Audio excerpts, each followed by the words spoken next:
Brenda, is there any work on people's accuracy in understanding their partner's, satisfaction? So you ask me, how satisfied is your partner, and how accurate spouses are at that.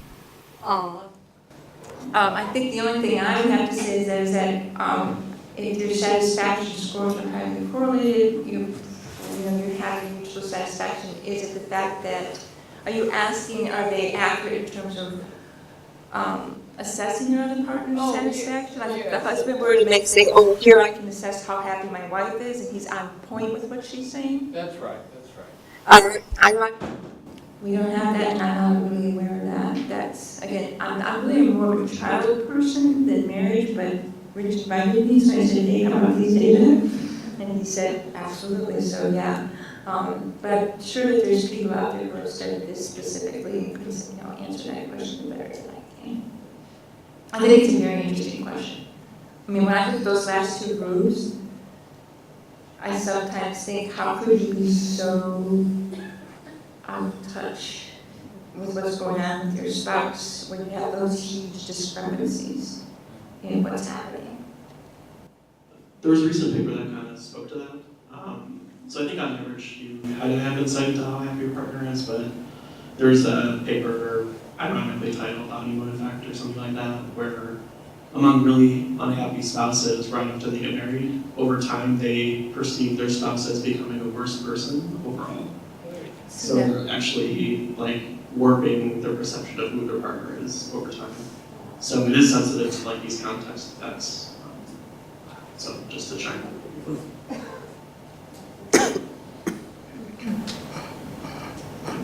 It might be associated with some of the partners being bad mind readers dispositionally. Some partners may just not be able to detect other minds as efficiently. But there may also be other factors that are influencing the kind of well-being of the relationship. And I just wanted to say, I thought it was really exciting to think about mixed emotions in terms of a kind of a dyadic organism or a family organism, because I imagine that the parents and children, there's these interactive effects of their affective experiences beyond the ones that were measured, asking about their own positive affect, for example, or the amount of fighting, etc. But just to speak to the point about jumping to the national level or the national level, there's going to be levels in between the family and the national level. Like, it would be lovely to know what their impressions are, effectively speaking, of their local neighborhood, of their kind of school experiences, work experiences, in the sense that their affective experiences should be more differentiated and less kind of monolithic than we've made it. And to kind of close on that point, I think emotional approaches have tended to be somewhat more, they're supposedly measuring states, but they're kind of monolithic in the sense that you have a positive affect or a positive arousal score, where, and I think that's kind of imported from personality and social psychology biases in general, where there hasn't been a very strong integration of traits in context or states in context. Isn't with social psychology being focused on context supposedly, and personality science being focused on traits essentially. Like this, what I'm trying to say is we need a better taxonomy of situations, cartography of situations, whether they be nomothetic or ideographic. It would at least help us differentiate within the landscape of mixed emotions. That being said, it's kind of exciting to think that mixed emotions maybe don't happen in individuals in the sense that they happen sequentially or one at a time. But the moment you have more than one person, then we're studying mixed emotions for sure. That's lovely to know. So I guess my question was about situational differentiation of affective assessment.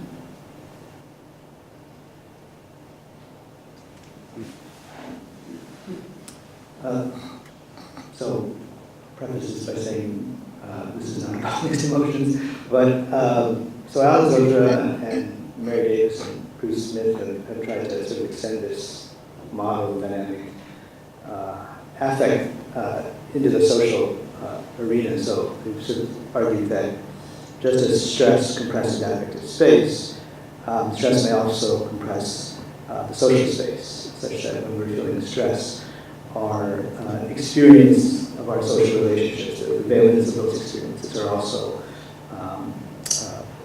reduced. And so I'm not sure if that speaks to your question, but it's a sort of, I think, an extension of their thinking on affect dynamics.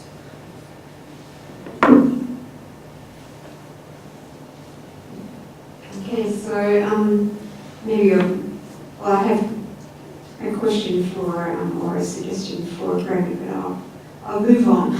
Okay, so I might come back. I'll remember it.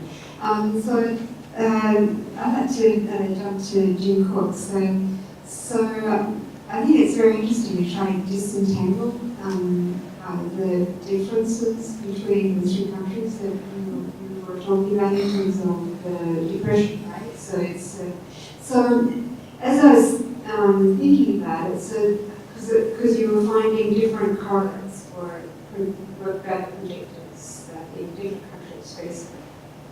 Okay, so would it be possible to, rather than just use the complete score, the CSD, but to break it down into the subcomponents, or just subcomponents, or even the different symptom levels, different types of symptoms, and to see whether they actually vary across or differ across the countries in terms of the disclosure that yes, I feel that way versus this other way, right? And whether that also shows, so maybe some do and some don't, and that may well be indicative of why there are these correlation or relationships showing up. Yeah, I think that's very interesting idea. We have done the continuous variable analysis. So instead of using a threshold, we use a continuous variable, and we saw pretty consistent patterns. But we have not done item level analysis, although the items are pretty compatible. We just going back to previous comment about the situational analysis. We did an analysis using the Indian data and did a similar kind of couple level analysis of how husband perceives the quality of the relationship and also wife, and how they perceive the relationship. But what we found quite interesting is whether or not there was somebody else around the interview area has actually a very significant impact on the wife's evaluation of marriage quality, but not the husband's evaluation of the marriage quality. So that was a very interesting consideration to think about the context.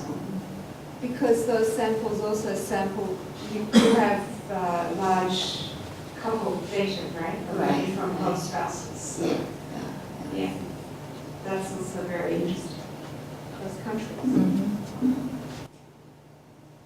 Mm-hmm.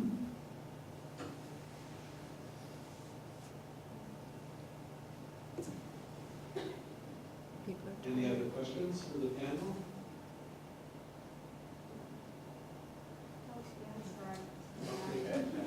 Okay. So I think also with Anthony's one, and it sort of fits across all the speakers actually, because we started to get into a discussion about how do we operationalize stress that is different than just asking people about their negative feelings or their negative emotions, right? And maybe the whole panel could talk about this, because Scott's also told me a bit about sort of stress, right? And trying to alleviate it more. Yeah. And certainly Brandon's told me about stress, and stress comes into depression as well. So how about the discussion about getting back to that? So is stress different than just maybe an increased high intensity of negative effect? Yeah, so I think, our thinking has kind of been informed by the health psych literature on this question of, what are the environmental features of stress that have an impact on the body. And, most people know this sort of meta-analysis by Margaret Kemeny, arguing essentially that when you think of cortisol as a stress hormone, the aspects of stress that really impinge on that hormone are things like, the sort of how much control you have over the environment, to what extent are you being sort of evaluated. And so we sort of think of those features as being highly salient to what we think of as stress, that, we argue are distinct from simple negative affect. And so in some of these studies that are done in the lab, we've tried to tease apart those effects, negative affect from the sort of more evaluative kind of cognitive load features. So I'm involved in a stress network, which is another meetings that I go to with token economists, with the law firm psychologists. But what I found quite interesting there is like when we talk about stress, to an economist, we just capture stressful events. So whether that is a divorce or the widowhood or loss of a friend or relocation, but we never really see that as perceived stress, because people can react to differently to a different stressful events. So even when we model it, we only model as an economist, just capture the stressful events, and then we see whether that stressful events has a different impact on people's satisfaction or emotion at a particular point of time. When I look at papers on the effect of stress on decision making versus negative affect, the inductions look different. They look qualitatively different, but I don't know from a experiencer's perspective how much they can differentiate that when they report it. And I always think about the that classic Smith and Ellsworth 85 paper where they kind of explored the appraisals of all these emotions. There's like a line in there that they only talk to people who could, I forget how they screened, but they screened on ability to articulate these feelings and these thoughts, and not everyone could. It was kind of a special subset that could articulate these slight differences. So I do wonder how much people can describe them differently. Okay,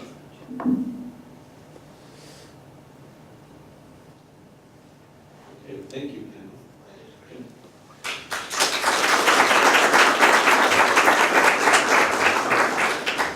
And then the next part is not officially on the schedule, but Ms. Nielsen is going to give an overview of the last 2 days. She's in charge of the difficult task of synthesizing 16 hours.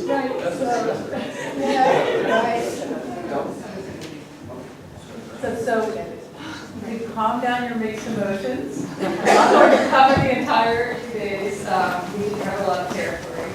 And because it's the end of the day, and I don't want you to think I'm going to stand up here forever, I'm going to tell you about sort of 3 phenomena I think we talked about, some thoughts about causal theories, 3 issues or concerns that I think merit more study, and then ending with one final reflection that was really prompted by some of this morning's panel discussion. So 3 phenomena that we've been talking about. I think we struggled yesterday a little bit trying to figure out what is the phenomenon under study here. And we were also struggling with this question, are mixed emotions real? And the first phenomenon we talked about are these momentary occurrences of 2 or more emotional experiences. And whether these are real. Well, it seems like they possibly exist. The big question seems to be about how they manifest. Are they oscillations or are they occurring simultaneously? And I think there's really some very interesting basic science questions that remain about this question that may require that we dig deeper into both the biology and the cognitive processing models that we have in psychology in order to settle some of those issues. The second phenomena that we talked about were these two or more emotional experiences associated with an event, an episode, an interaction, or a protracted activity. And I think there's no doubt that these clearly exist. There's very little question that these are real phenomena, and there's a lot of available data accumulating on these that are ripe for exploration, which is kind of exciting, and hopefully you guys will be stimulated to delve into some of those data. These data now raise, given that we have this richness, a lot of questions about how do we analyze it, and what kind of cumulative metrics are going to be most useful for informing our causal models. And then there was this third phenomenon we talked about, which are individual differences in the sensitivity to or the likelihood of experiencing or reporting multiple emotions that are associated with either a momentary experience or an event or episode. And how this is going to kind of inform our understanding both about the sort of social patterning of these phenomena and also what it's telling us, as Rich Lucas was highlighting, about our approaches to measurement, and maybe we should be sort of carefully attuned to those. So I was also, like Brenda, sort of, intrigued, provoked by the question, why should we care about these phenomena that was raised yesterday? Is it just an intellectual curiosity? But I think ultimately, we're interested in these phenomena at both ends of the spectrum, both these momentary experiences and these sort of complex experiences of longer duration, to the extent that they help us flesh out our causal theories of behavior. We are interested in whether complex or mixed emotional states are playing a causal role in guiding our behavior, or if the complex states or the situations that evoke them are sought after as an end in themselves or as a means to some other end, or if the individual differences and the propensity to report these states predicts other outcomes of interest, such as achievement, subjective well-being, perseverance, psychological health, or psychopathology. And I think throughout the couple of days, there were some hints at causal stories in the workshop discussions. So Susan Charles was suggesting that older adults may seek out relationships that evoke more complex emotions.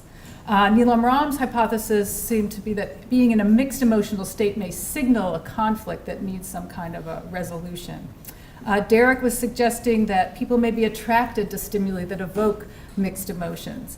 And then this morning there was this speculation about whether states of conflicts or mixture themselves are evoking our own interest in our own experiences, whether they may be important for enhancing growth or for driving development, or whether they reflect experiences that signal greater purpose, meaning, or thriving.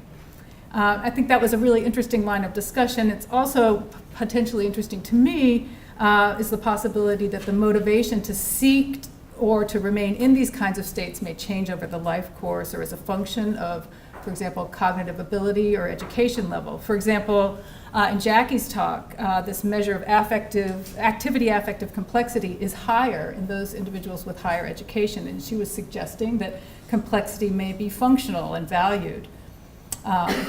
Shifting a little bit to a different causal story, I think we heard something from David's Dunning talk that was quite interesting, this idea that different channels of emotional processing are feeding into choice behavior, but that some of these emotional channels are offering conflicting information, but both sets of information are relevant to the choice. And what's notable, I think, from that talk is that that's not a story about the experience of a mixed emotion, but a story of parallel processing, where these various streams of emotional processing are mixing to shape behavior. And here, I think, is an example of a case where biological levels of analysis potentially could offer some interesting insights into how behavior ultimately converges on an individual choice.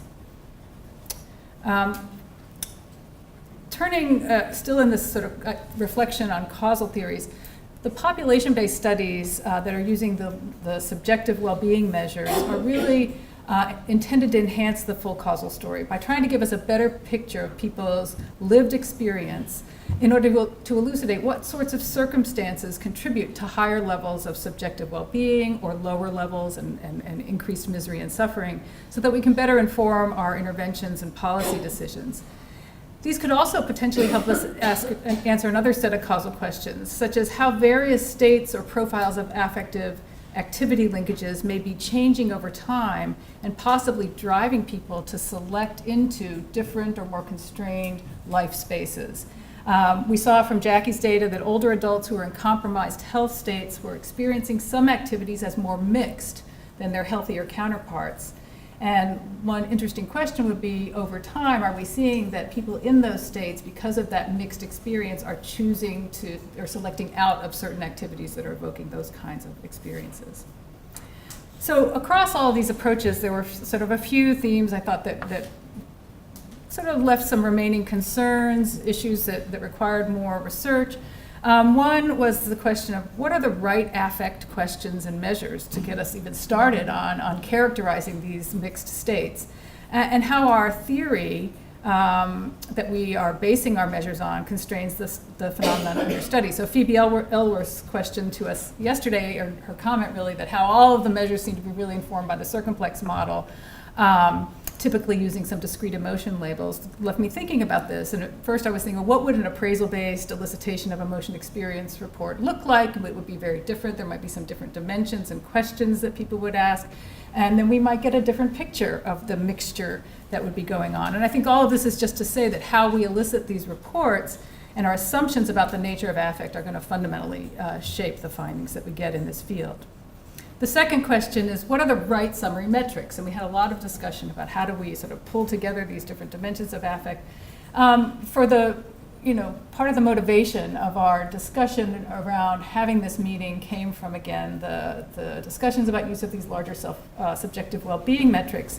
And the economists' initial urging that we find a single metric that we can plug into a policy calculation or a utility function so that we know, what the role of subjective well-being is in informing any major outcome of interest. Now, we had this National Academy of Sciences panel that was supported by the NIA and the UK Economic and Social and Research Council to look at the utility of these subjective well-being metrics for informing policy and whether or not we ought to be including them in our national statistical gathering. And what the panel ultimately concluded was, and let's say they were focused primarily on these sort of activity-linked complex measures of affect in the moment, sort of experience measures of subjective well-being. But what they came to the conclusion was that we also need the other kinds of measures of well-being because they're providing additional information. So we also need measures of life satisfaction, and we also need measures of meaning and purpose, or eudaimonia, and that they all provide different information. So now we've got 3 different metrics, and then for each one of these, still, this experience-linked, activity-linked affect is just one component, and leaves still open the question of what's the right metric for summarizing all that complex data that we're collecting there. And I guess maybe the answer is going to depend on where we see some meaningful associations between some metric that we're using and some outcome of interest, whether it be health or some economic outcome, and where this in turn allows us to develop some testable hypotheses that can inform interventions. So there's a lot of work to be done there, I think, in terms of measurement and sort of playing around, as some of our presenters were, with the data that's currently available. The final sort of concern, I think, area for research is the biological constraints on the phenomenon. And there was really very little or almost no discussion about the extent to which these phenomena of mixed emotions are biologically plausible, partially because what we're addressing here is an experiential conscious phenomena, and we've been focused on that level of analysis. But certainly, I would think that our understanding of bottlenecks or limits on our ability to consciously represent or maintain competing or conflicting or mixed emotional states, can they be simultaneous or must they be oscillating, needs to be informed by our understanding of the parallel processing streams in the brain and in the mental architecture that are shaping these outputs. And that requires us to explore these phenomena and their inputs at multiple levels of analysis. So my final sort of reflection that I wanted to share with all of you was to end by addressing this issue that came up at the panel discussion at the end of this morning's discussion about the kinds of experiences that people do seek out. Are people seeking out these blended, mixed experiences? Are they sort of, signals of challenge and growth and that sort of thing? And I wanted to ask, or maybe caution us to ask, whether this is something like a middle-class phenomenon, whether in other segments of society where there are limited time horizons based on lower perceptions of opportunity, people may not show this same kind of pattern. Carol Graham, who's an economist at the Brookings Institution, has this phenomena she talks about called the happy peasants, frustrated achievers phenomena. And she's arguing that the features of subjective well-being that people prioritize are patterned by social class. Whether you prioritize hedonics versus meaning and complexity, whether you prioritize experienced emotion versus evaluative components of life satisfaction may depend on your social standing. And she uses a construct of agency to really sort of drive her research around this area. By agency, she means a person's capacity to pursue a fulfilling life and to have the opportunity to exercise choice. And she talks about this observation that sort of across countries, subjective well-being is patterned by sort of income, higher levels of income, higher levels of subjective well-being. But within countries, she says it's typically not the poorest people who are most frustrated or unhappy. Rather, the poor report relatively high levels of well-being, while the wealthier and more mobile people who have more opportunities respond as having lower levels of well-being and more frustration. So this kind of raises this important question about whether there are individual or contextual or structural factors that restrict the ability to experience mixed emotions of a certain type at least, or the drive to experience such mixed emotions. So she finds, for example, that agency, this ability to have opportunity and sort of make choices, is more important to the evaluative well-being of people who have more economic means, and that negative levels of well-being coexist with positive levels of well-being more so as people acquire more agency in their life. So in other words, the experience of mixed emotions, if you'll allow me that latitude to call that mixed emotions, is present primarily in those people who have more opportunity. And I thought that the question was raised earlier today about the role of hope, whether the possibility of having hope might be a privilege, potentially linked to this possibility of opportunity. And I thought Jim Cook's Korean example of people perhaps late in life without any hope and not seeing any opportunity may be an extreme example of that case. So I think it's really important for us to think outside of our own experience. I think these reflections are relevant to a lot of interesting work that's emerging on poverty and health and poverty and decision making, and the limitations that poverty or scarcity are imposing on our cognitive processes may have some parallels in limitations in our affective processes, and those would be interesting questions to explore. So thanks for everybody for listening for these last few minutes. I want to also thank everybody for their fabulous contributions to the discussion. It's been a rich couple of days, and especially thanks to Rich and Jackie and all of their staff here for putting on a great meeting for all of us. It's been a lot of fun. And come to NIA with your grant applications on these questions. We'd be happy to entertain them. Thanks.